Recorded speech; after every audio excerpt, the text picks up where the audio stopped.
frees us to be curious about the fact that the more subtle the evil, the more sinister. And that is a very valid point, because modern times looks much different than the 50s and the 60s. You know, when you start talking about the differences in America and how we respond to them, it's a lot easier when it's 1953 and there's a sign that says whites only over a water fountain.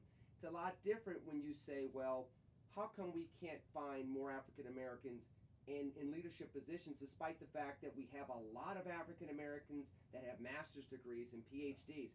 How come we are getting rid of DEI programs when we know that African Americans might be a huge part of a consumer base, but they're not a huge part of management and the decision-making base? So when you talk about those things, the first things that people want to say to you are, number one, it's not the 1950s and 60s.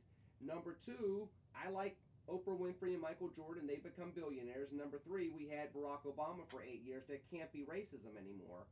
And even in 2009, many of us warned people, just because you got him in the White House doesn't mean that racism went away, and there are still some structural things that you need to look at that you can address with love and not with malice. Yeah.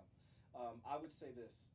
If you've ever had the privilege of sitting at a table with two black and brown people and they get honest, you can have that opinion about, you know, things have changed, we have Oprah, but when you hear a story reflected on the table by the person sitting across from it about read chapter 13, read the opening conversation in chapter 1, and you tell me if you can hold that tension too, that you can believe that things are better and yet recognize that as soon as you read one story in this book, that all of a sudden you're reminded of that one black kid on the school bus. You're reminded of that one time in middle school where this happened to you, and you're like, you know what, I feel seen too. So yeah, you can have whatever opinions you want, but there's also still stories you've never felt safe enough to tell.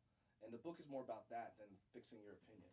And one of the things I want to talk about when we come back after the news, and I'm talking to Michael Thornhill, PhD, about his book, The First, the Few, and the Only, is I want to talk about those individuals that are the first, the few, and the only. Those individuals that are both in the position of being trailblazers, but also at the same exact time trying to, like you brought up during the first segment, they're still trying to, you know, get a wage, pay a mortgage, get their kids through college.